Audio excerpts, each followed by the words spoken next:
Welcome back, guys. We have something way out of our ordinary today. We picked up this 25-foot Sportcraft boat with a blown-up engine. We bought it cheap because we knew it was blown up, but we are going to try and fix it. So here it is, 2001 Sportcraft. We went to South Alabama to pick this thing up, drug it back home, and we couldn't wait to get started on it. So for my normal returning viewers, no, this isn't a machine, but this is something that me and the brother wanted to do as a side quest. So I hope you guys enjoy. For everyone who is new to the channel, because of the boat, tell you a little bit about me and Jonathan. We are a twin brother team. We own a small business of 2 service trucks that do mobile equipment repair. Anyway, hope you guys enjoy this video. All right, back to the boat. It has a blown up Mercruiser 5.7 or just a Chevrolet small block 350. We happen to have another 350 on standby. We bought it for cheap because the guy couldn't get it to run right. We think it's either got a wiped out cam or maybe a distributor issue. It's got a brand new carburetor on it. So, courtesy of our good buddy Randall Collier. Yeah, I think we gave like $200 for that thing. Yeah, with a turbo 350 or something on it. Anyway, got a buddy deal. So we're gonna tear into this thing. Actually gonna build it back to marine spec, which just includes putting a marine cam in it. And I think they get a special freeze plug, something like that, so it doesn't corrode so quickly, but there's nothing really that much different about a marine engine. We probably will get like a marine spec alternator to go back on this thing. Even though it's got one up there, we're probably gonna put a new one for security purposes, insurance purposes more or less. But anyway, that is the plan.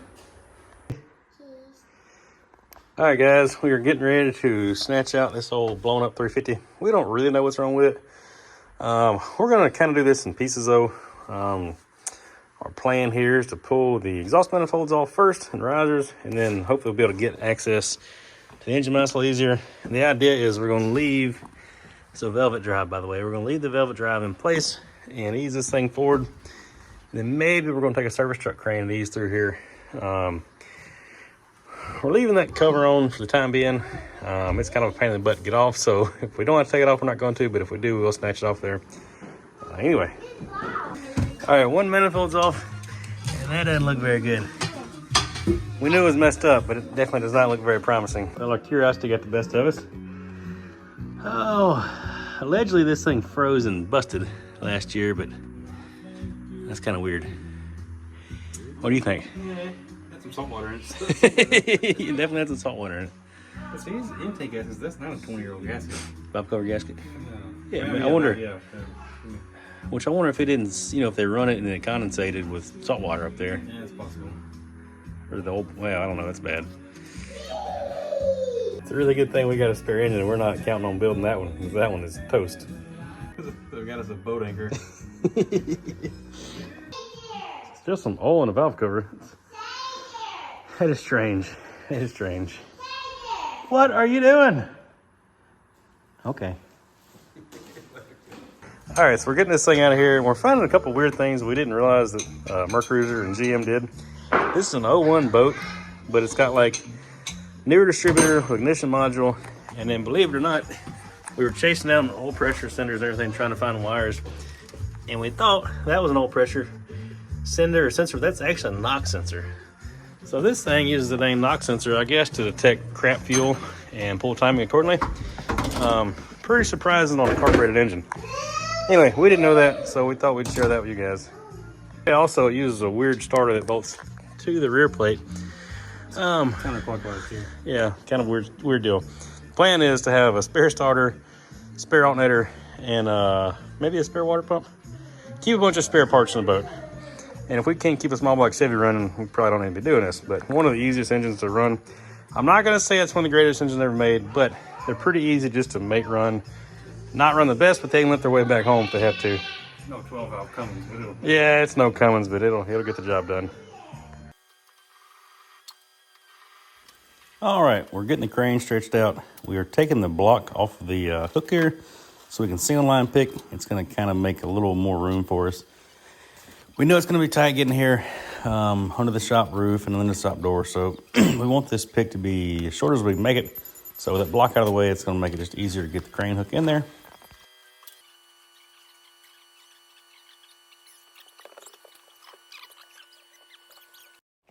All right, we've got all the little stuff unhooked. We got the engine actually loose in the bell housing. We're getting ready to pick it. We're watching the top of the boat so we don't scratch it up too bad with a cable.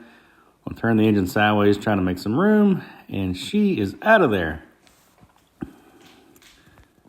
Oh, yep, can't forget to unload our helper.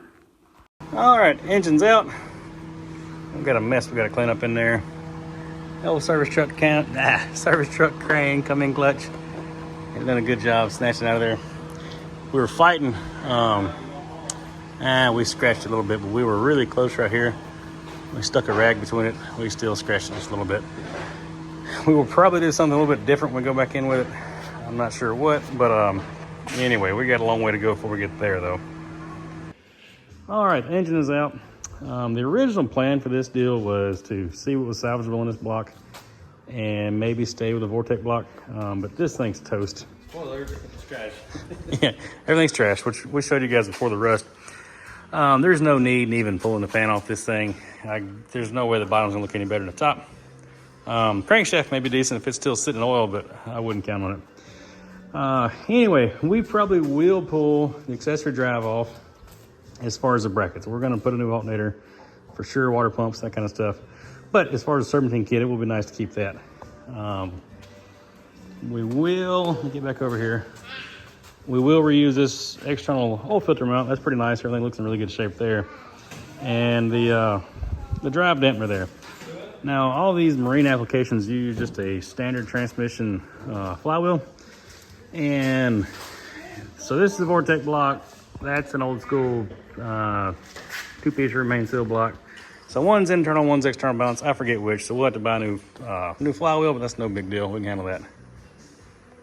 All right, we're gonna get you guys set up there. We're gonna pull the pan, pull the rods, pull some pistons, see what we've got to work with here. Disregard the wood in the back. My brother John's having some work on the house, and this is kind of the storage shed. They rebuilt the house. It's a lot of work done. Lost time. Well, you're still working today. Two. This is a full boat main. It's full boat main.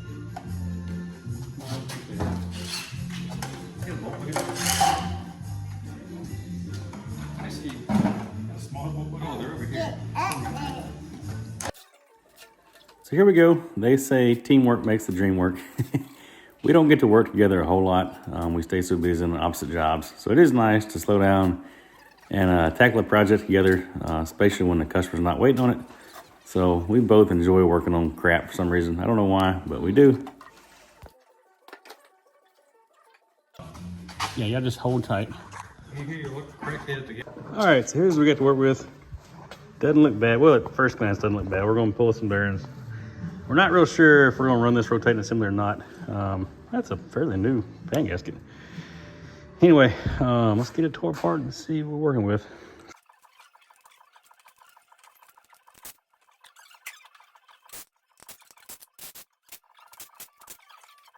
Get you guys in here. Whoa, Drew. So, I don't know if that's going to zoom. Yeah. Anyway, that bearing says 0.010, which means that crank has been turned 10 thousandths. That's a rod bearing. I'm going to bet that the cranks, the mains, are the same way.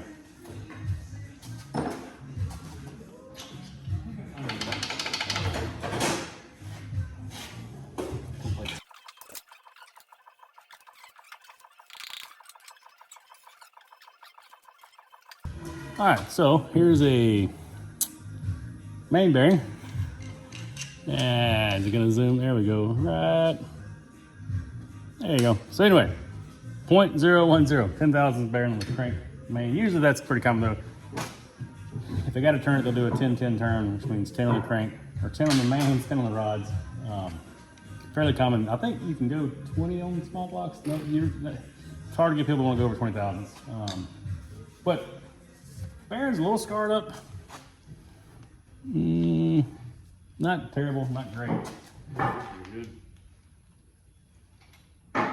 Look at that. Crankshaft feels really good.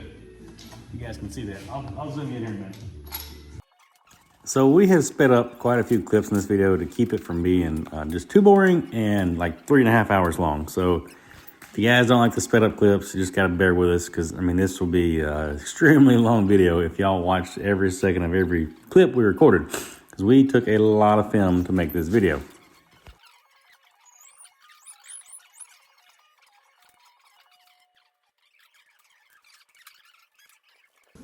We're trying to figure out if these are stock bore pistons. I'm sorry I'm so close, guys. You guys are actually stuck via suction cup to the side of the boat. And anyway, we're just talking to the camera. We're trying to see if this is factory bore or if we can find a mark indicating the bore. We've measured the pistons with the caliper and they're like straight up 4 inches, which is what a 350, it's 4-inch bore, but I don't know, I gotta do some research. If it's a 4-inch bore, is the piston a little bit smaller, or is it a true 4-inch piston with a bore that's like, you know, 4 something, whatever, that's the clearance for the slack? We don't know, we're not machinists. We're just half-butt mechanics. Maybe not even that.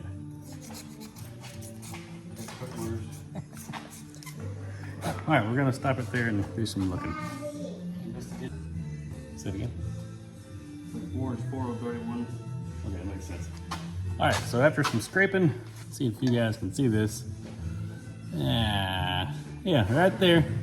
This has got a 30 stamped in it, which usually indicates it's a 30 over piston, which we'll measure the board, comes out right. Oddly enough, that's backwards. No, never mind, good luck. 430. It's not backwards. Sure, that's backwards. No, it's not. No, yeah, but no. Because look, that's not a 4. When you watch it, that's like a, that's like a, oh, yeah. Oh. Watch this. We did verify that you guys will indeed see those numbers correctly, because even though we're looking at it inverted, you see it right. So we're gonna, let me show you the block. It's like, you know, this is gonna be like, all right, so I'm gonna show you guys the block engine we're working with. It's actually pretty clean. I can still see a good bit of hash marks. There's a little bit of like surface rust that has been in there. It's really not bad. We may take a hone and just see if it cleans up. Crank's pretty good shape. That's like old oil stain we see there, but you can't hang a fingernail on any of that mess. So it's in pretty good shape. So here's what you guys were sitting in. $12 from O'Reilly's. I think it's meant to go on your dash, but it works pretty good for just getting some videos here.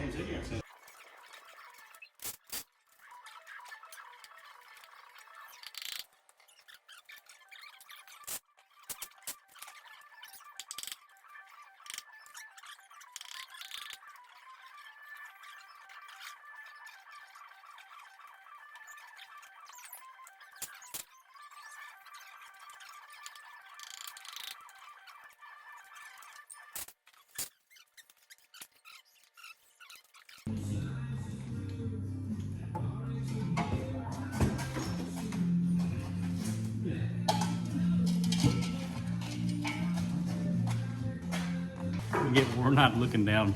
I don't realize this thing was so crooked. Good God. All right, so the block, we got it down to the bare block. The block looks good. We're gonna hone the cylinder walls lightly and just see if a little bit of the surface rust that's in there cleans up. If so, we're probably gonna stick a set of 30 over pistons back in this thing. We're heavily debating running what we've got. Put new bearings in there, put new rings in there.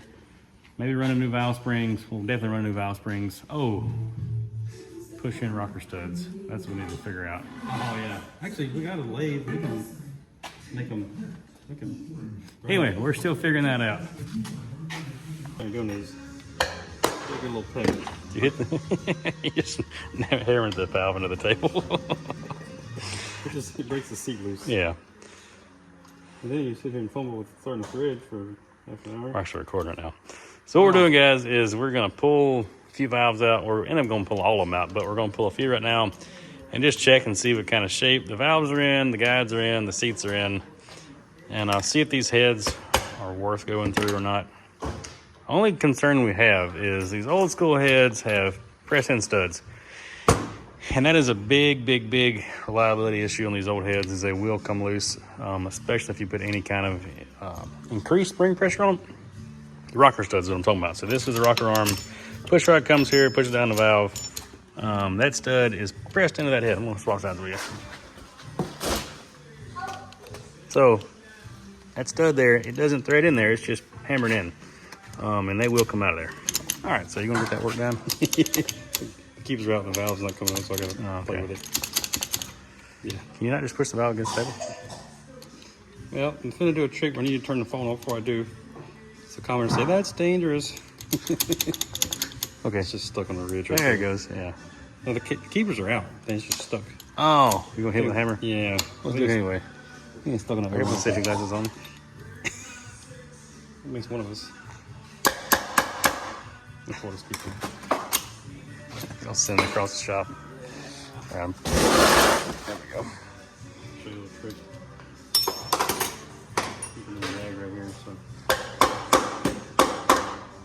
Yeah, it's a good one there. We'll come back to that one. So that's a loose cannon. So the keepers are out of it. I'm gonna put the phone over and it's gonna explode off there.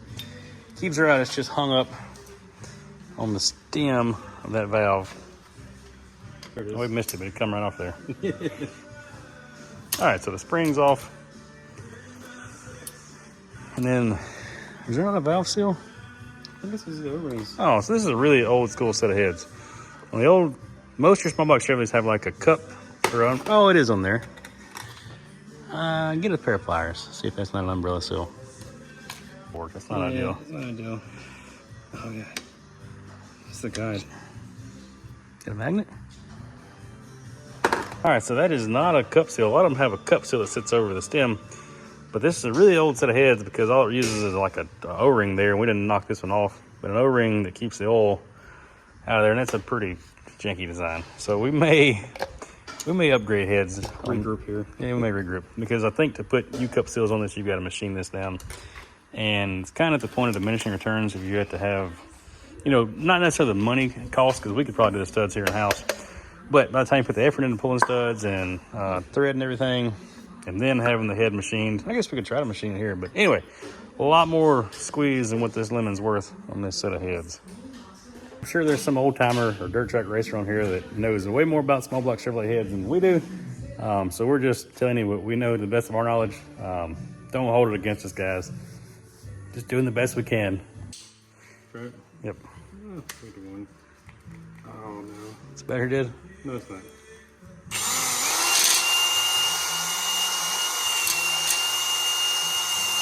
I'm working my technique.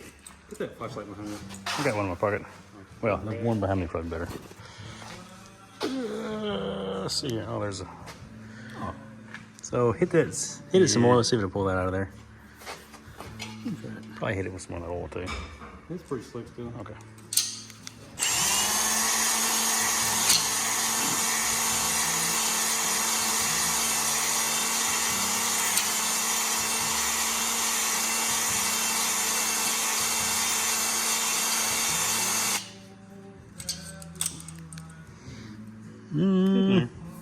It's a little bit of deep, but like for the most part, the surface is looking pretty good.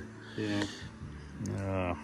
Like I think it's kind of hard because there's I don't know, there's weird rust, but like it's all slick. It's still taking a hole on top of it though. Yeah. I think it's gonna clean up.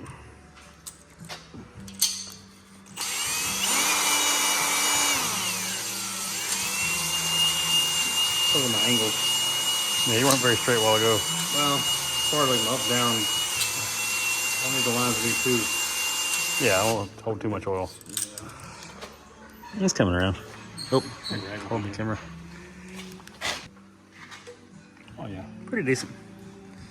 It's got some oil over there, but I think One that's. little scratch on here, but you can't even catch it on fingernails. Yeah. I think that's going to clean up and run. Be all right.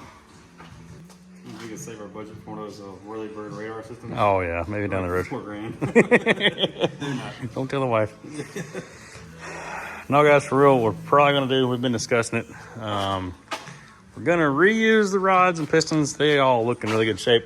But we've been looking on Summit and Jegs and Speedway, everywhere else, trying to find a set of cylinder heads. I think we're going to go with a set of Summit brand heads. You can get like a factory replacement. Dark Iron Eagles. There's just Summit on them. Say that again? I'm pretty sure Dark Iron Eagles, because as I said on the buggy, there's just Dark Iron Eagle part numbers with Summit, like stamped on Okay. whatever machine inside of here. Yeah, so you can get them about $600 a piece new, and they've got everything. They've got new valves, New springs, you know, it's a brand new cylinder head. You don't have to worry about it. And they are threaded studs.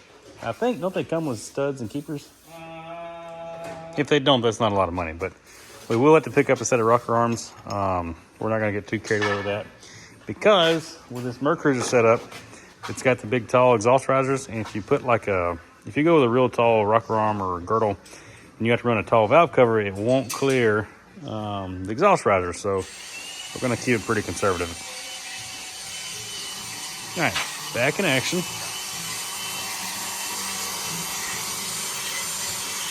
It looks like a limit how much work I'm pulling on. Yeah, what point do we measure it? Make sure we haven't honed out too much. Okay, there's number one cylinder, that 2J0 there is probably cooked because of that. Oh, yeah. Yeah, that's looking good. Oh, yeah. Just a boat motor. Looking good enough, yeah. So here's the truth of it, guys. This thing might get another 500 to 1,000 hours put on it in the life of this engine. This is not going to be a 200,000 mile small block in your pickup truck. It's just not going to be. It's going to be a boat motor. Granted, it's going to, you know, it's going to have a fairly hard life. We're going fishing every weekend. We're going fishing. We're leaving Friday and going back Monday every weekend, okay? Our customers don't know yet. But So anyway, if the cylinder walls aren't 110% perfect, we'll probably be all right. All right, so we come over here to get a cam bearing tool from Buddy's shop. And he said, hey, check out my heater when you get there. And this is quite something. It's a wood burning heater. It looks like a little electric motor there to blow air. And then that is looks like an LS throttle body, like a 5.3, 4.8 throttle body. I used one of those last month.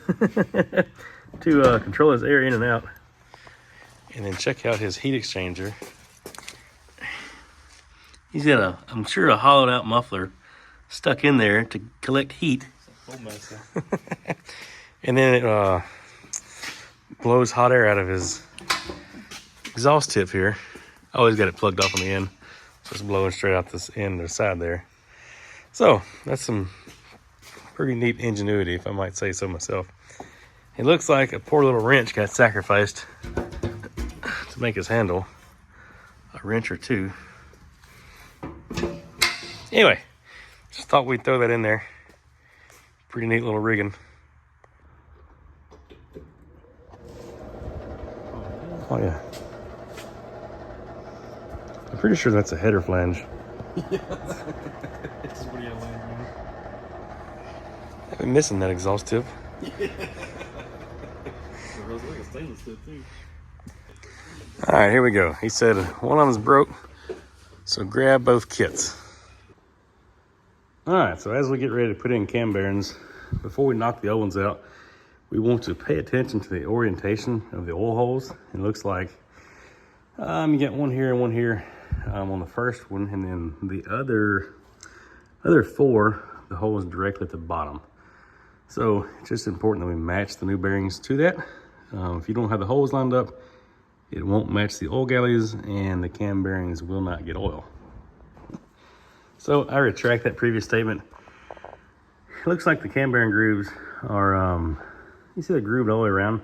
So that bearing's gonna get oil. That pin or that hole needs to be in the right orientation so it properly oils the cam. Anyway, for the proper load spot on that cam. So as we can see, went ahead and flipped the block over. We can see everything a little better this way.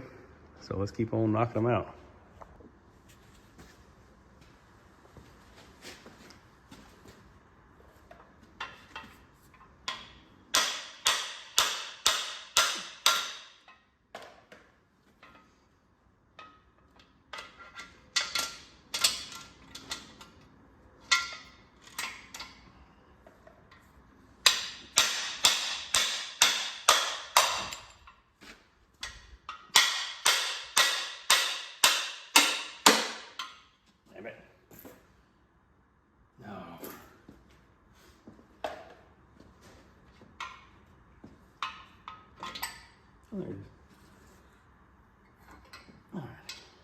All right, we got our first cam bearing knocked in, which is the very rear.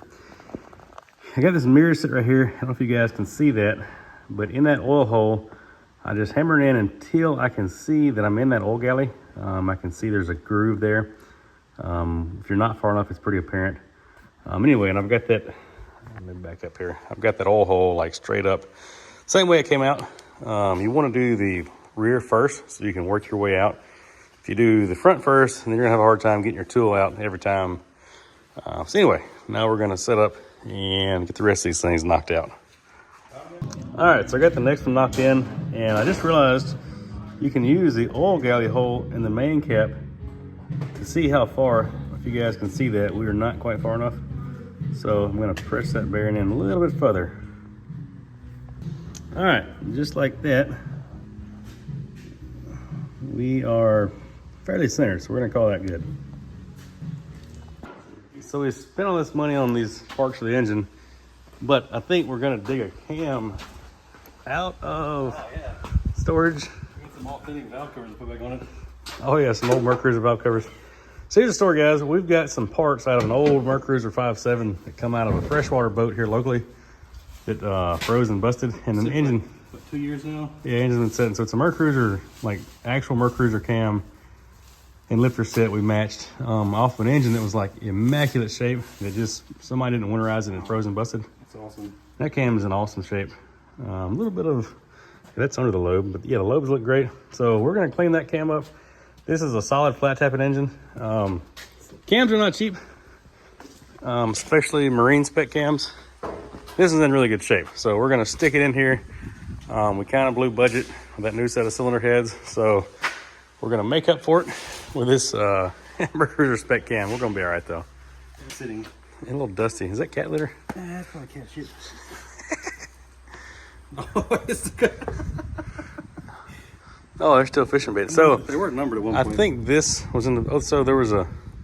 Look, yeah, I think we numbered the box, so I have to like dig that out. So we did keep the lifters in order. This was a tackle box that was in that boat. We bought the old boat literally for the trailer, and then got the junk out of it, and the engine, the cam was part of it. But anyway, so we've got a good set of lifters, and you guys may call us crazy, but we're gonna run those jokers. Minus the fishing bait that was still in there before we used. Use that too. It's not Anyway, we're probably gonna get a lot of crap for reusing that cam, but you gotta save a dollar where you can. All right, he's been cleaning up the block for like the past hour, and I've been cleaning up the old pistons, pulling rings off. So we're trying to get everything cleaned up and get ready to go back together. This is the slow, aggravating part, is getting everything cleaned, but it is a necessary evil. You've got to clean it. Yeah, set that off. You've got to clean it before you go back together with it. If you don't, you're putting trash back in the engine. We don't want that. Anyway, so about got all these old pistons cleaned up. Hey, you guys want to see a cool trick? Hold on. You guys want to see a cool trick? This works 20% of the time, every time. We're trying to clean something really fast. Just, oh yeah, well, that's kind of melodramatic, but you get the point. Uh-oh.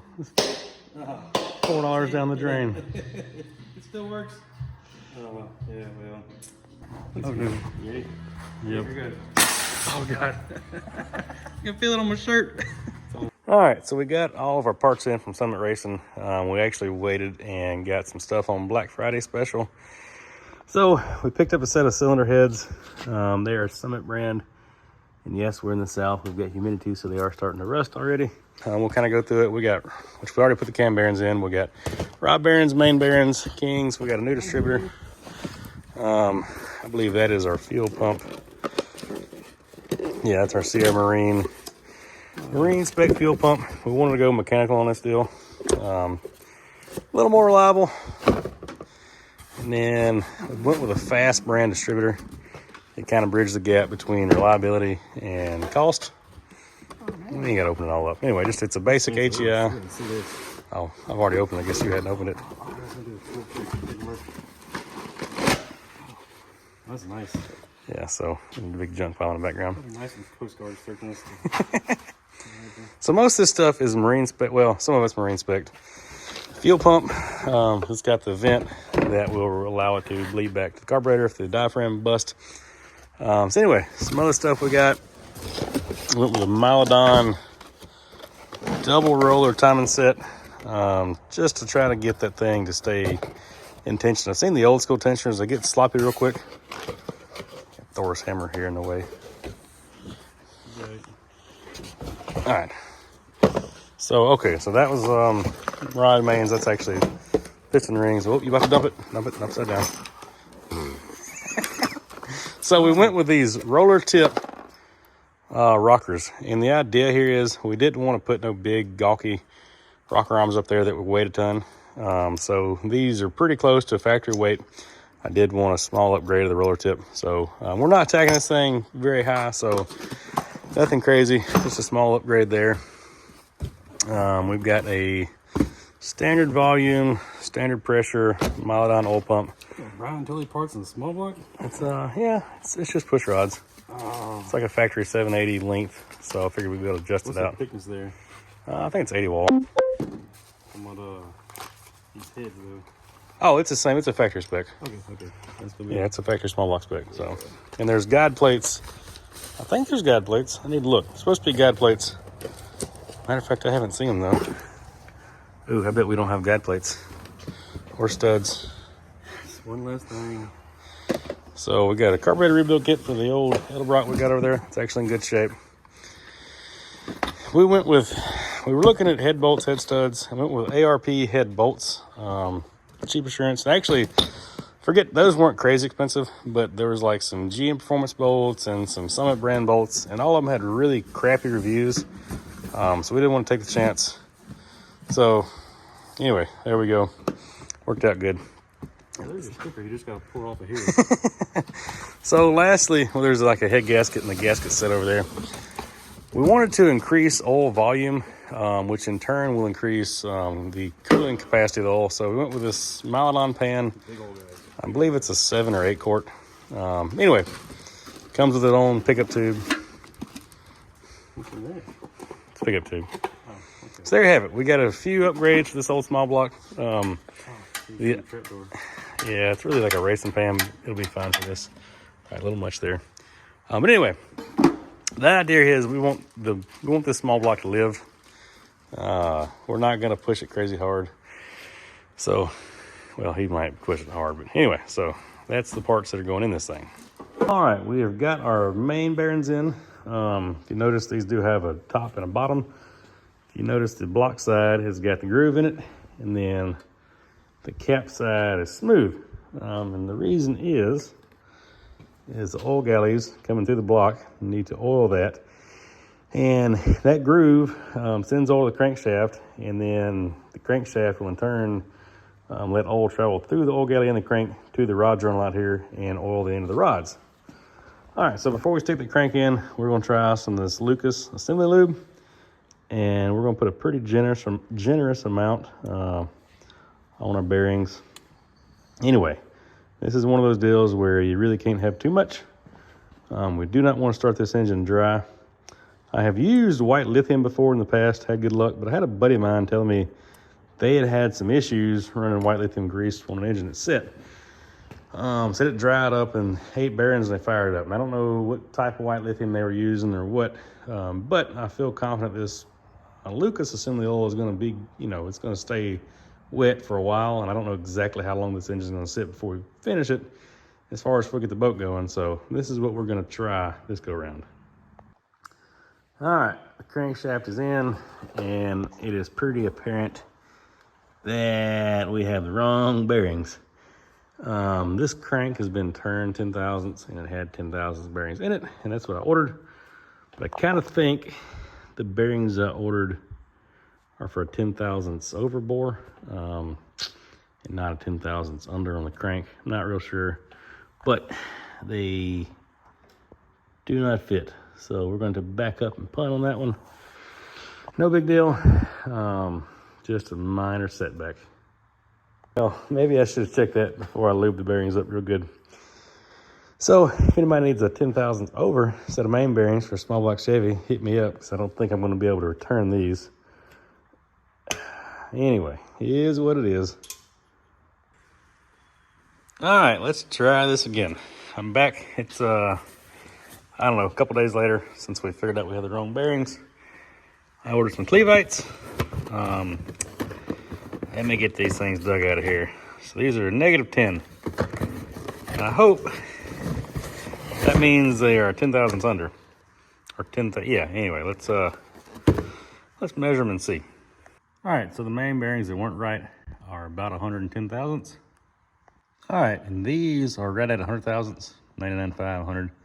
So what that tells me is we got half a bearing here. So really, if this is 110, and then we got 100 here, your 10 thousandths different. But if you add that times two bearings, or multiple, anyway, if you stack both bearings, you're gonna have 20 thousandths difference, which makes sense because this would have been 10 thousandths like over in the block if the block would have been cut over. This is 10 thousandths if the crank would have been cut down, which is what we've got. So according to the measurements, this should be the correct bearing. We're fixing to knock all these old bearings out, put them back in the box, put the new bearings in, and then see if the crank fits a little better this go around. Oh yeah, so I ordered these King rod bearings too, and before I left last time I checked them, and I don't know what they fit. They're supposed to be like a GM small block, but they ain't even close. They don't fit a small block, and we've got a bunch of LS stuff in the corner. It's either some 5.3 or 4.8 rods over there and behind the press. Anyway, it don't fit none of those either. So I don't know if that's a set of big block rod bearings. Anyway, I just ordered some Clevites, ordered this all together. I actually went on King's site, trying to order something from King, you know, the right stuff from King. And King has a pretty terrible website when it comes to looking up the right bearings for a small block. So I just gave up, went and ordered these Clevites, and we're just gonna run those. All right, the crank is sitting in there, and we don't have a huge gap like we had last time. And it rotates pretty freely. So now we're gonna put the mains on it, main caps on it. Oh, you're kicking it still out. Oh, well, we got, yeah, whoops. Anyway, we're gonna put the main caps on it. We're gonna torque a few, or actually we'll probably torque one at a time, torque one, spin it, and just make sure it's not binding. We'll go from there. All right, we got the crank torqued down. I did not get that on video, but thing spins very freely, with the exception of the assembly lube in there. So everything's good to go there. We're gonna flip it over and start knocking pistons in. All right, so before we put the rings on the pistons, we actually want to check. So we went with a set of Sealed Power drop-in rings, but we still want to check and make sure the end gap was all okay. Anyway, the spec is like, don't you do that? Quit starting trouble. Spec was like 16 to 20 and an 18 thousandths. Feather gauge fits it. Anyway, so basically got 18 thousandths gap right there, which is fine. What we've seen lately is the quit messing, Jesus Christ, is the factory ring gap. Even though it's a drop-in ring, this fella saw it on the diesel world on some Caterpillar C15 stuff that may or may not have come from Cat. But anyway, ring gap was too tight. And what did it tear up? Like the ends of the rings were like this, the chrome was gone, but it was a hot motor too, so there was a lot of variables. Yeah, I can't really blame everything on because it's, I don't know what that thing's pushing. But anyway, so this is not going to be a hot 350. So we still want to make sure it's right. Anyway, we can put it together now with a little more confidence that it may make a few miles in the Gulf. Yeah, go ahead. Okay, so here's a little pro tip on cleaning out the ring grooves and these old slitted up motors. Just take a ring and you just break it. And they break pretty easy. You just take it's an old ring now, not a new ring. Not a new one. It'll fit in the groove. You just clean the junk out. And there's not really much done it, but yeah. Especially on your Gen 4 LSs, they're slap full of oil and PCV. Works really good on those. But anyways. The camera holes right here. Yeah, just a little tip for you. Like those weird mechanics that just stare at the camera the whole time. Today we're going to be talking about piston ring grooving. Wait. All right, so we got engine oil on the rings and the cylinder wall. We got the rod bearing in it. We got it lubed up. I'm gonna let him do a little tappy. It's a very fine motion. You ain't got to get carried away because you will break that oil ring very easily. Ask me how I know. All right, hold on. Oh, see, just like that. All right, so what we don't have is the tubes to go over these rods today. So we're just gonna, teamwork it, and I'm gonna hold it from hitting the crankshaft, I hope. All right, come on with it.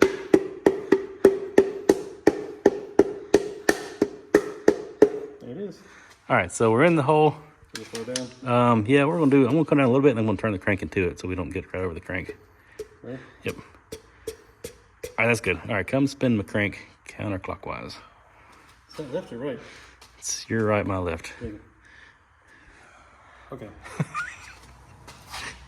Oh, your other counterclockwise. Clockwise that way.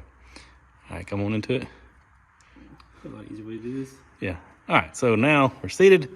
We didn't touch the crankshaft with the stud, and we can put the cap on it. All right, and the next one. There it is. Oh, okay, you're good. That was a crankshaft. That wasn't the journal. All right, spin me. Hey, where'd this go? Don't worry about that. There is lube on the bearing already.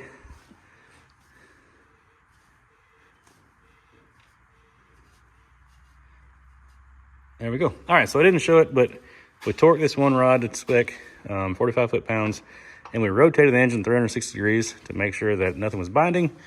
Everything was good there. So now we're going to stick this rod cap on, get it torqued, and continue down the line. All right, and another. My hand mashed real good here. Still get my hand mashed real good. Yeah.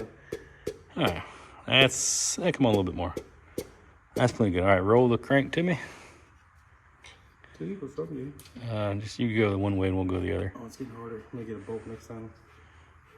Well, we're moving 2 pistons, so. Yeah, we get like 6, 7 more. All right, a little more. Oh. Okay, there you go. See, it was kind of cocked a little bit, but it's in there. All right. We're kind of knocking around, and we think we found some of the running issue with the old engine. Is like 1 or 2 of the intake valves are extremely weak. Mainly this one. Takes like minimal pressure, like you just take your hand, push down on it. I kind of want to pull it off and see if it's, well, it may be broken under there, but anyway, that spring should not be that easy to move. Which what that means is, when that engine's running, it's probably putting compression back into the intake through the valve. If it's not, if it's not got a lot of seat pressure on it. All right, so the folks at Seal Power are nice enough to label the bags as far as which piston ring is which, and the piston rings even say which way is top on them, which is handy, if you guys can see that. This is actually the second ring groove. The top can go either way, so. All right, come on with it. All right, go ahead. Oh, hold on. We missed that one because my hammerman was taking a poop, so I had to do it by myself. Put me out there, man. Didn't talk bad about nobody. All right, easy. Easy. That's my easy hand. There you go. All right, you were seated on there. Okay, that's good. Here, try to hammer it down like that. You hold it? Try that. All right, watch that rod. There you go. Go for it. Come on. Keep going. Keep going. There you go. Keep on going. You want to do it? Almost there. Keep on going. Help me. Okay. There you go. Good job. All right, let's check that rod. Good job, Drew. You can get out of the way, buddy. All right, come on with it. Oh, easy. It slid a lot. It twists a little bit. All right, it's in there. Just be normal. Oh, it's pretty stiff, actually. You better cut this. Spin it. Oh, it is kind of stiff. There you go. Just go in with it. Cut and clip this one. I see that. You see it? Yes. You gonna watch your daddy scar up some cam bearings? All right, stop and let's put a long bolt in it. All right, so we're running this double roller diamond set. It's adjustable, like I think 4 degrees advanced or retarded. Hope that doesn't get me demonetized. We're gonna run it straight up. This is a marine spec cam. It's like a Mercruiser. It's a Mercruiser cam. Come out of an old busted block on a freshwater boat. It was in really good shape. So we're gonna reuse it. So we're gonna put this gear on first, on the crankshaft, and then we'll go back and put the chain and the other gear on. Yeah, broken hammer. Perfect. Is it going? No, well, it's going. It's just slow. There it goes. Oh. Sorry, I've been drinking. Where's your safety glasses at, Drew? You're almost there. Keep on going. Zoom in for the folks at home. These bunch of amateurs. Watching the wood chips. Yeah, getting the water. Almost. It's like Nice punch. right there at it. I can see just a hair of daylight. Here, daylight.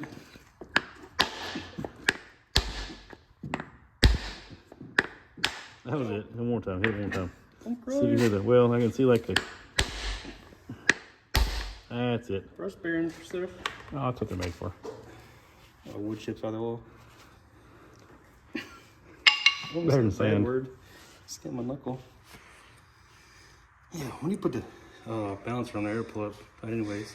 All right, so we were still well, we set this thing top dead center. As you can see, this thing has a mark. This little O right here is going to line up with a. Is it O or 0? It's whatever you want it to be. If I were you, I'd put the gear and then move it, and then. Okay. Let me get his chain up here. All right, let's cut that. All right, for all intents and purposes, this is the dot on the cam gear lined up here. We just want to get the cam lined up. That's some sticky assembly lube. Get the cam lined up before we try to get this chain on there. Let's see if you can get it. Gear off. Tooth off. There it is. You want the tension over here. It's like over here, so. Good. I'll take your word for it. Yeah. Yeah. Oh, let's put some Loctite on that. Well, we'll get one started and put Loctite on. Okay. Yeah. All right, so we're going to Loctite these cam bolts. So we do not want them to come back out. All right, so we're going to torque these things at 20 foot-pounds. Make sure you add 5 pounds for every inch of extension you use. Kidding, don't do that. That's old people theories. All right, that's on there. So I can verify. Never can be too sure. Yeah. All right, so we did want to show you guys, once we got this thing seated, that the slack is a whole lot better. Like, we just didn't have the camshaft gear on the camshaft good enough while ago. It'll probably have tooth off. Or yeah, so we're still lined up. That's what we want to see. I probably better read the instructions to make sure. It don't matter because it'll be up or down in the same spot. yeah, Right? be 180 out. It's just the camshaft that, or the distributor that can be wrong. Anyway, all right, let's keep on keeping on. You run a little, if I hold that thing straight, it would squirt a little better. Well, it's about empty. Running on a hope and repair today, so might leave this part out. Just demonetize it It's there. my favorite part. All right, so we have this head just stuck on there. We don't have a gasket under it. We've got one bolt holding it in. But what we wanted to do was check the geometry of these push rods. This head didn't come with guide plates, and I wasn't real sure if the holes in the head were big enough or, were too big. But it seems like they're pretty tight, like there's no real left or right movement in the push rods. I don't believe we are hitting the bottom of the holes, but we're going to spin the engine over and just make sure our contact on the valve looks good. So if you want to go ahead and spin, we just got the balancer stuck back on there. So I gotta watch it. You're sitting down. They stick to the bolts now. There you go. You moving it. Oh, okay. Let me get back over here and look at it. A little bit. It's coming down pretty center though.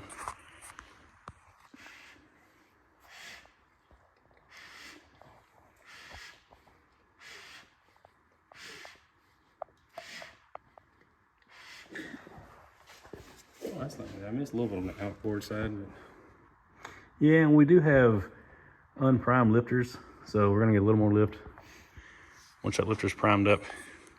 This is a brand new head. We're just in the south, got a lot of humidity, everything rust. All right, so I think we're gonna be good to go there. Hey, spin it one more time. I wanna watch the clearance right here. Actually, which one's gonna go next? Okay, yeah, you're good. So you're all the way down, and we've still got slack at the bottom of the hole down in there. All right, that's probably good. Okay, so we just wanted to check everything before we torqued the head down and then had to come back in clearance or had to come back. Oh, so we actually will gain a little bit of length whenever we put the head gasket on there. Yeah, so that'll work. All right, so we're gonna call it a day, but brother's got a little pro tip for you. just WD-40, especially if you live in the south or any humid area. Just kind of pickle it before you leave it alone. If not, you come back 2 days later, it'll be all rusted up, so it's rust. Nobody wants that. Yeah. Let's get that cam chain real good too. Thanks, baby. So I'll show you guys something real quick. our little brother got some engines over here that have been sitting for not that long. Yeah, we got a third brother. And he didn't do it very well. I think they actually sprayed some WD-40 on him a couple weeks ago. It's been months. It's been months. But it's just rusting under the dust, under the WD-40. It's just because it stays humid down here. Got our head gaskets on. Got a little brother over here getting his bolts ready. So went with ARP head bolts. No real need for head studs. And we're both pretty nasty. We just got off work. Decided we'd come tackle this thing for a little bit today and try to get at least the heads torqued. So if we can spend like an hour or two a day, maybe we'll get some more done this year. Tell them, spoiler alert, we gotta finish this project before we start our next project. Yeah. We got another project we're really looking forward to, but we got to make some room in the shop. Not that we don't like this project. Yeah, we enjoy this one, but more to come. It's fine. I hope it's fine. Some videoing for the fine people. Part 2. I guess. I wonder if we get a videographer. Use 0.5 or 1 or 3. Probably 1. 0.5. Probably watching the Blair Witch Project right now. I got that part on video too. All right, so we were putting some of this ARP. It's really just moly paste under the washer, between the washer and the head, and under the washer. And then every one of these bolts is going into a water jacket. So we're putting RTV on the threads of the bolt so that you don't get water leaking back into the internal or external. Anyway, that's the process. All right, so according to the spec sheet, these heads torqued to 70 foot-pounds, but we're gonna do it in 3 equal steps, somewhere around the ballpark of 30 foot-pounds, and then 50 foot-pounds, and then a final torque of 70 foot-pounds. I don't know. So the sequence on this one, just start on the inside and work your way out. Probably start here, and then this one, that one, that one. Anyway, just you don't want to start at one end and work your way over. Start from the center, work your way out. It's pretty simple. Come on now. You should probably get more views to what's going on. All right, so we're in sequence. We're here. Now we're going to step to here, out another step. We're going to step to here, out another step. And we'll come back to here. And come to here. Are you talking to me? Yep. Oh. Or them, whoever wants to listen. I don't know. I turned the phone off 2 minutes ago. Did I get that one? Good. Now we'll go up to 70. I'll zoom in on that. Oh, too far. I can't see. And I can't read, so. We did say 70, right? Yeah. There it is. It'll be 3 hours long. 70 feels pretty tight. So rough. I'm turning it off now. It's been 3 minutes. All right, we're on cylinder number 2. He's torquing them again. Not again, just the first time. Well, you know, you're torquing the engine again because you were over there and now you're over here. Just go with it. Dang. Can use my battery. Didn't get that one good. I'll stop now. Yeah, I don't care. All right, we got the second head torqued down and zoom on in there. So we just got the intake sitting on there. We wanted to make sure it was going to fit. These aftermarket heads have a little raised edge right here. Thanks, little brother. Anyway, don't put them nasty things on there. So I've seen issues before with like is that a Speedmaster intake that hit? Yeah, I think it's that Camaro one. Yeah, way back when I had a Camaro, and I think it had a big, thick Speedmaster intake. Anyway, had to do some grinding on the intake, but this one's going to clear just fine, so no issue there. We're going to clean this joker up before we put it on there. I do believe we're going to clean the engine up and paint the whole thing like a cat marine white. We kind of got a sweet spot for cat marine white. So, and it helps. You can see engine oil leaks really easy, and if you get any hot spots, that white will show it. So, kind of. Work at dealership, you still paint, but that's We don't work at a dealership anymore. We would never still paint, but or charge it to shop supplies or small tools or service truck supplies. You know, none of that. But anyway, you don't know. You can't get it out of there. oof, it's gonna be all over it. We got manifold guys can print out this far. So, Oh, we got Anthony. Oh my god. oh, so there's different style manifolds. Well, really? That's yeah, those are the higher valve covers. See, put them beside the Mercury's when it's shorter. Oh, yeah.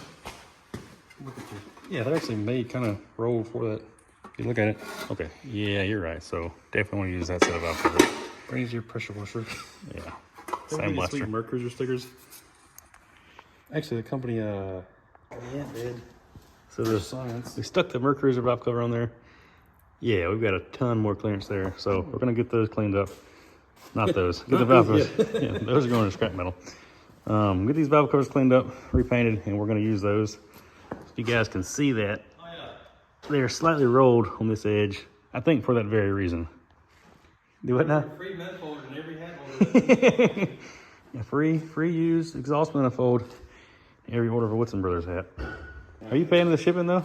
Do it? You paying the shipping? No.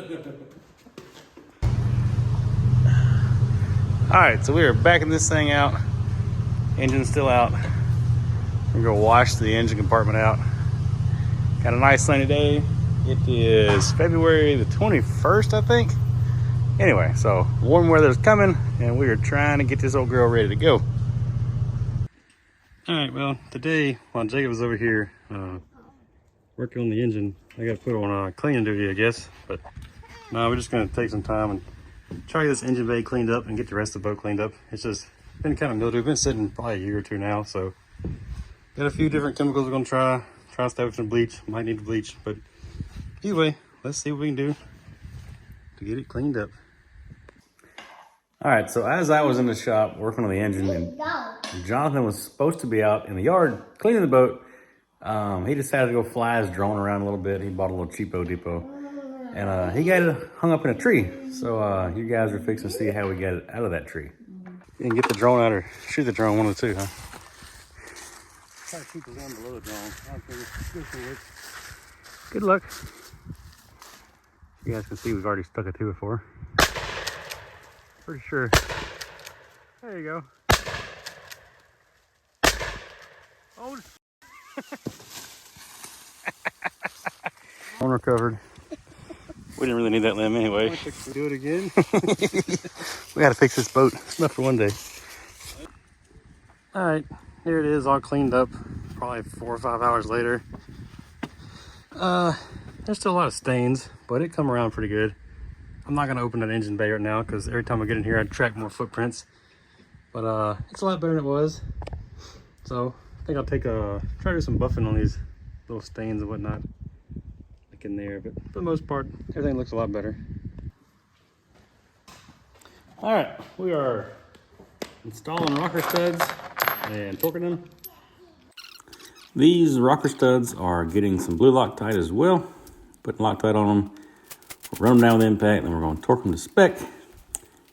And then once we get done putting all the rocker studs in there, we're going to start setting push rods in. I put a little bit of oil down in the valley on top of the lifters to kind of lube these things up. I didn't get carried away lubing up the top end as far as the rocker arms and the top of the springs. It's easier to tell backlash kind of when they're dry. If you put a bunch of assembly lube on there, they get kind of sticky and it's hard to tell when you're at zero backlash. I also knew that before we fire this engine up, we're going to prime the oil system. Using a priming tool through the distributor hole. So all the overhead, the rocker arms, the push rod springs, all that stuff's going to get oiled real well before we ever turn this engine over. So I really wasn't too worried about top end lube at this time. All right, so we're getting ready to set valve lash. And since we put the heads on, it's been a few weeks and it's like, I don't know, midwinter, and it's actually like really nice today, 65 degrees out here. I'm in a t-shirt, but it's been cold and hot. So as you can see, our heads have sweated and rusted, and man, we have sprayed WD-40 on them. We've done all kind of stuff. So as soon as we get this thing assembled, we're gonna sand it down, prime it, and paint it. So maybe keep that from happening. But here in the South, humidity is a real pain in the butt when it comes to this kind of stuff. Anyway, so we got the engine set on top dead center. We know that because we got our cam gears, our marks lined up. And we're gonna do the half turn method to where, let me get my rag set down here. Basically tighten this up until we get all the preload out of this. And then once we have zero lash, we'll just go half turn on the ratchet. Now you gotta be real careful. I've got this one already set. I've got this one set, I was playing with it. and it's at 0 lash. I'm gonna zoom you guys in on that lifter, and I'm just gonna barely move it with my hand. As you can see, you can push that lifter down fairly easy. It's not primed up with oil yet, so you gotta pay attention to, you know, that the lifter is the top of the travel. I've seen guys do the spin method, where you spin the push rod. I don't like that method, because you're not taking into consideration the free travel of that lifter. Anyway, so we're gonna do it this way and see what happens. If you'll notice, I'm not doing every rocker arm in order. I'm skipping a few. The reason is you've got to do half the rocker arms on one setting on top dead center, and then spin the engine over. I think 360 degrees, and then you'll be on, like, one time you're on top dead center of the compression stroke, and once you're on top dead center of the exhaust stroke, if I remember right. So anyway, you do half the rocker arms, and you spin the engine and do the other half.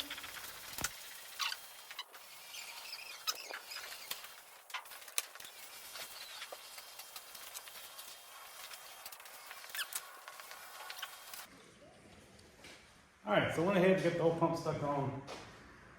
We're gonna try to set the pan now. It uses its own gasket, so it looks like it's gonna work out. Just gotta watch this rear real close, make sure it sits in there properly.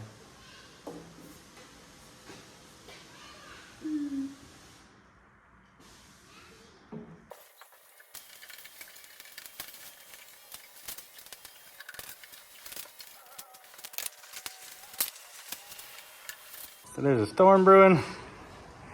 We ain't got no power, but we're gonna put a little paint on the engine, and it's probably gonna take 10 years for it to dry because the humidity is through the roof. We got her very roughly taped up here.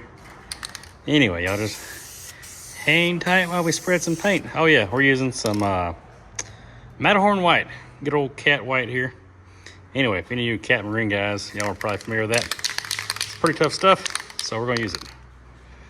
Oh goodness, that's not what I wanted to do.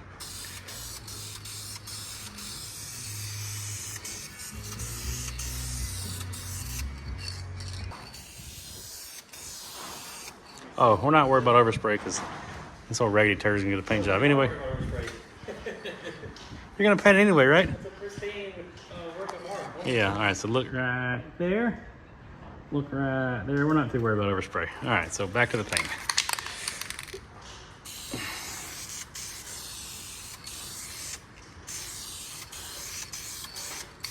Truth is, we're gonna have big browsers up here, so you'll probably never see any of this anyway, but it'll make us feel good about it. So, oh yeah, the power did come back on. We're definitely not gonna zoom in on this right now. We got the first coat on it somewhat. We're gonna let that dry, then we'll come back and hit it with the second coat, and then we'll show you guys maybe a little better up close once that dries.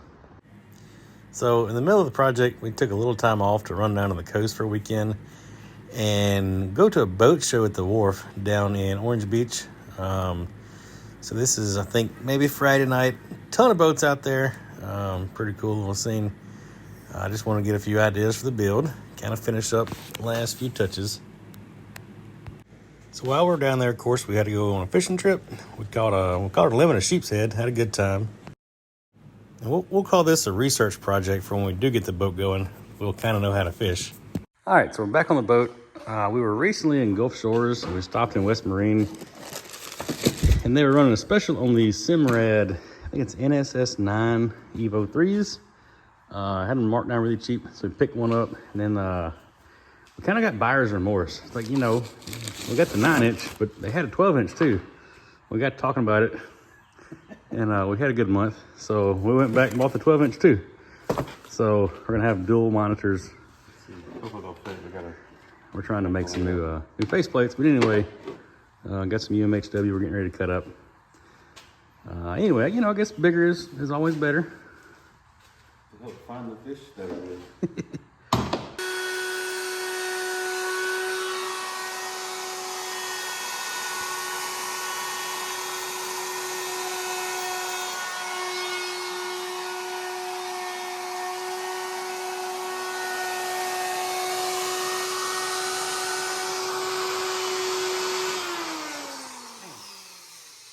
So what we get out of that is a nice rounded edge. Trying to talk.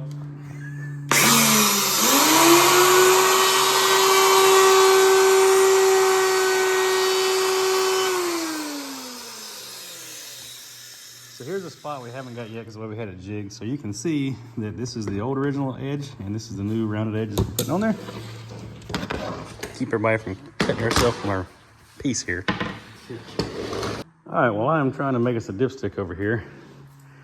Jonathan's still cutting away on our board. Yeah. Simrad's nice enough to send these templates with the fish finders. Yeah, just gonna square it up and tape them down, drill them out. I got a little jigsaw, his jigsaw, I'm gonna cut it out with. Don't mind this top line, it doesn't look very square to there, but just the contour of the boat. So it'll look good when I get done. Go for you. We hope it'll look good. We'll find out. No pressure. No pressure. So this thing gives you corners you can drill, and then you can cut a straight line. It's almost dummy proof. We'll see. All right, moment of truth. We've got oil in this thing. I think we've got all the plugs in it. Only thing we don't have is a fuel pump stuck over there yet, but we're gonna try to prime it. We've got this makeshift gauge stuck on there. Anyway, we're gonna spin it clockwise and see what she does. Oh yeah, so very low RPM. Got 40, 60. All right, 50 pounds right there. Speed it up a little bit. Uh-oh. Oh, my chuck come loose. Anyway, we hit like 70 pounds all pressure. I'm probably gonna stop right there. Yeah, that's probably plenty of.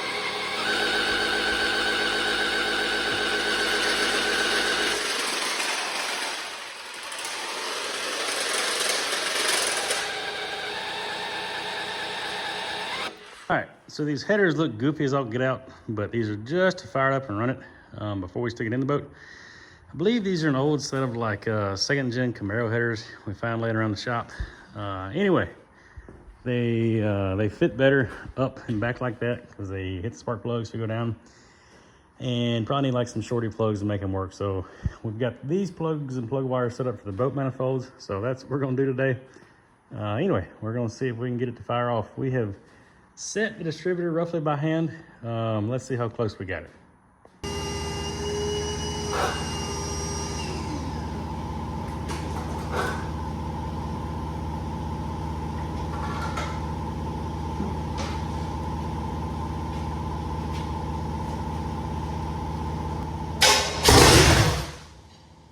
So we decided to rebuild this old Edelbrock before we try to put gas into it.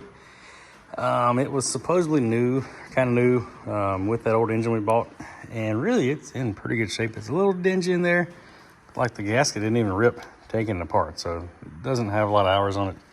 But we are going to clean it up. We're going to put new seats in it. As far as your float seats, we're going to clean everything up, take it apart. Different seats, dummy. Don't mind my peanut gallery in the back.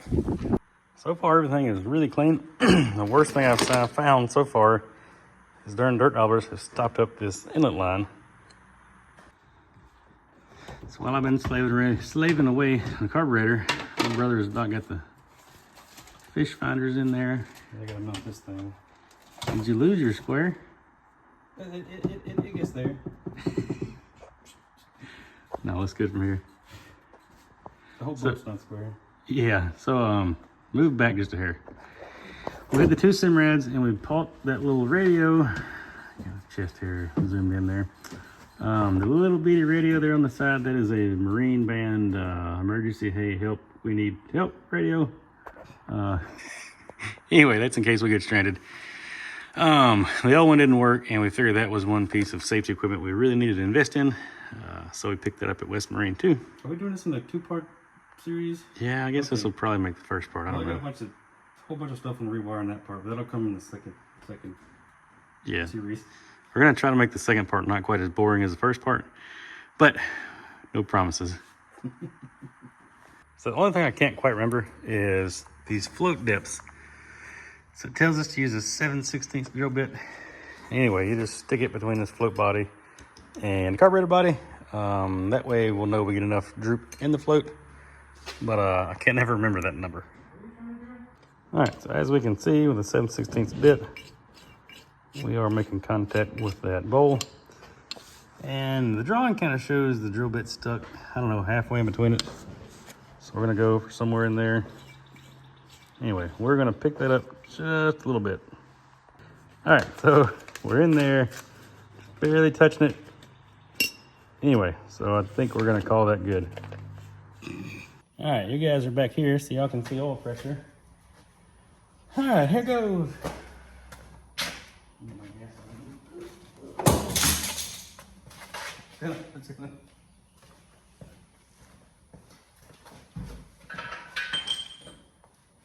Oil pressure gauge is the wrong way.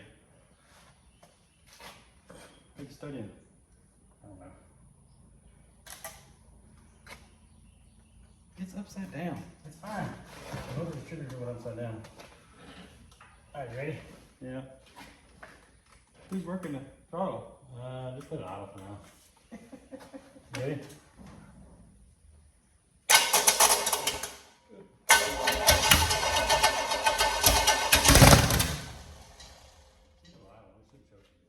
What? You should choke and be fine. Okay.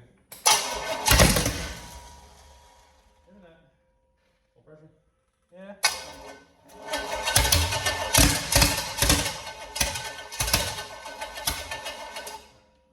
Some more gas. Here to edit this part out. Oh, whoa. Is it pushing yet? I don't know.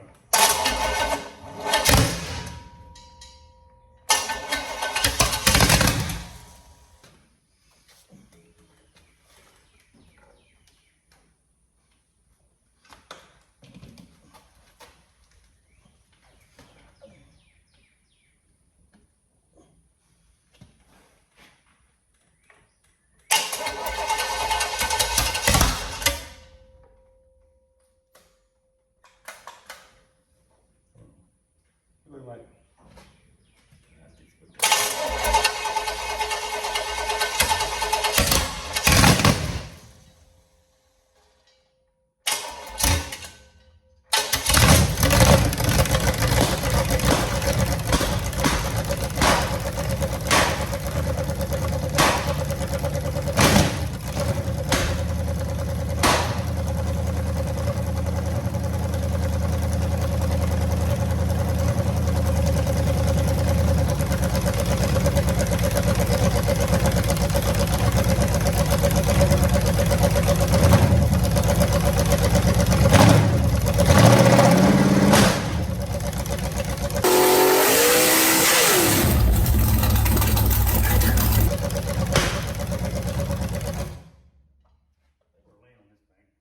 all right, we've got some carburetor tuning to do. We're gonna put a tack light on this thing later on too, but for just setting it by hand and you know, doing no more than that, not bad. We've got some tuning to do, but glad to hear it run. We're gonna call it a day there. We're not gonna get this thing too hot. We don't have a coolant running through it. But good starting point. I didn't hear any ticks or knocks, but it might have been hard to hear them over the headers. But anyway, we had great oil pressure. That's really what we want to see was, you know, verify we could build oil pressure out here before it goes in the boat. If it's going to push a rear main or whatever, we want to do it out here instead of in the boat. So we can check our box as a success there. And I might end the video off there, and then the next video, because this thing's going to be as long as I'll get out anyway. Are you happy ending it there? Yeah, might as well. So the next video, we're going to stick the engine in. That won't take very long at all. We're going to finish putting transducer in for the fish finders. We're going to finish running the electronics, getting the speakers going, all that mess. Basically rewiring the front of the boat. Yeah, rewiring the boat. There's a tullet in there that probably needs some attention. We're debating on kicking it, but if the women want to go with us, they're probably going to definitely want a tullet. So we're going to get that thing going. We need our ball valves fixed too for our raw water and fresh water and the water pickup for all this. So yeah, so we got a lot of issues to address, or a lot of systems to just double check and address and refresh and make new again. But we're getting there. We really want to get this boat on the water in a couple of weeks. It is actually April the 17th today. It's our birthday. We kind of played hooky from work to get this thing going. Anyway, so we had a productive day. I got the engine going. He got the Simrad's put in there, and I'll get back up there. Actually, we'll climb the boat before I end this video and show you guys what he got done up there, kind of up close and personal. And then we'll end it off. I just realized something sitting here talking. It was popping out of the far side, and like an idiot, I'm sitting here trying to give it more fuel because it sounds like it's lane popping. Well, this intake is like it crosses up, so all of this cylinders are running off this side of the carburetor and this side off this side. So when I'm giving more fuel, I'm just putting more fuel to this side. I said, what the heck, I'm going to screw this side, and that's actually when I got the popping to quit. So dummy me. But I am by far not a carburetor tuner. Neither is he. One of you guys commented on one of the old videos where we like showed this thing initially and said, put a Holley EFI on it, which is all good. But me and this guy have both been stranded on Holley EFI systems with like something simple like an oxygen sensor go out, and then you're just stuck there. I guess maybe we could unplug and get home. But the Terminator just quit for like a week straight one time and just didn't work at all. And then went in there to, you know, we're gonna take it out and send it off for warranty and just fired up. And like triple check wiring, it wasn't wiring. So, you know, we've seen the EFI kits let us down more than once. So nothing against them, we use them, like them, but for this application, we're gonna use what we, you know, tried and true. So this thing was running off of literally one wire. Well, back up, 3 wires. The distributor, we have 1 power wire. It's a HEI distributor, old school, running down to the battery, and we've got a hot cable from the battery to the starter and a ground cable from the, of course, the battery ground to the engine block. And I was taking my crescent wrench and literally arcing out the starter, cranking it, and it was running off 1 wire. And it doesn't get any simpler than that, guys, to just make something that's gonna run. It may not be the most efficient, it may not make the most horsepower, but it's just simple, and I mean, and anybody can keep it running. So that's kind of our idea. So there's the EFI right there. Yeah, so, you know, this is a 90s, I don't know, what, 93, 94? Yeah. So we know all about EFI. This got a little LS in it. Are you putting it on Terminator, or is it going on our own factory? Factory you see them for now. There actually is a Terminator sitting right there. Watch right there. Oh yeah. Anyway, so we've dealt with plenty of EFI stuff to know, like, hey, when it comes to water and moisture and, you know, water getting in components, we just don't want to take that chance. All right, so before I go, these things are mounted in there. Oh yeah, one of them. So there is some trim pieces that come back and go over that. He hasn't put those in yet because they're sitting in there, but they're not like final mounted. We've got to wire everything up. But I think it turned out really nice for what it is. I was joking with him, if we'd have bought 2 of these 12 inches, we would have not had enough space. So that's going to work out good. About perfect for the amount of area that we've got to work with here. So we are going to give this thing one more coat of paint. We're going to pull the headers back off of it, carburetor, and doll it up real nice before it goes back in the boat. We wanted to get the base coat on there because we knew we were going to scratch it and ding it here and there, getting this thing going. So this is not the final product, but we're real close. So me and Jonathan are big boat fans. We always have been.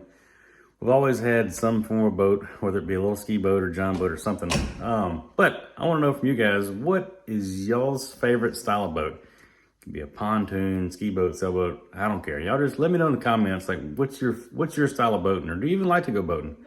I'd be curious to know what you guys are into. Just let me know in the comments, and I appreciate it. All right, the boat we got for $7,000. We actually watched that thing go on Marketplace for like 16 or 17,000, and then told John, like, that's out of our price range, and then it just kept coming down and coming down and coming down. And I think when it hit like 8,000, we offered him 7, and he took it, so we went and got it. $200 for the old engine that we bought from our buddy, complete with intake and carburetor and all that mess. Our Summit Racing parts for this, that was our cylinder heads, our oil pan, our distributor, our bearings, timing set, all those goodies. That was right at $2,500 with shipping and taxes and all that mess out the door. Exhaust manifolds, that's those cast iron lower manifolds and the upper risers. Found those off eBay. I believe those are Sierra Marine brand. So there's cheaper options out there, but that's a pretty good company. They come complete with bolts, gaskets, everything you need. Just slap them on and go. And like all the plugs to go in the holes that you may not use, they're $800. And then miscellaneous is like some other stuff we put together. We had to buy a flywheel, well, we didn't have to. We bought a new starter, alternator, water pump, all new pulleys, that kind of stuff, odd and end, oils, lubricants. We're right at $1,000. So overall, right now we are $11,500. I'm waiting to see my wife throw something across the room at me, but she didn't. But anyway, the Simrads, we're gonna leave that up to you guys. Whenever Lauren asked me how much they cost. How much was it? They gave it to me. They gave it. They were like, hey. I was like, okay, yeah. They gave it to me. Like $30. Probably like $30. Cash. Yeah, like $30. So this has been a very, very long video to make. We actually brought this boat home on September 20th, 2025. And we worked on it just a little bit here and there. And with work going on and, you know, me and John running 2 service trucks, we just stay busy. So we've worked on this boat when we can. And we're getting close to getting done. So I think today is April the 19th, somewhere in there. Anyway, so just know this hasn't been like a 1 month video. This has been a very long time. So you'll see, I'm sure you guys have seen by now, some days we were in long sleeves, some days we were in short sleeves. I don't know what that is, diaper. Anyway, just glad to be getting almost done with it. All right, guys, if y'all made it this far, thanks for tagging along this video. In part 2, the boat's gonna make it to the water. We're not gonna drag this thing out into a 20-part series. We're gonna get this thing knocked out pretty quick. And anyway, the next video will be the boat on the water. So hope you guys and gals enjoyed it. Come back next time. And we're hoping this isn't gonna be like a 6-month deal. We're hoping in like another month or 2, we'll have part 2. But only time will tell. Thank you guys for watching. Y'all have a good one. And God bless. Y'all come back and see us.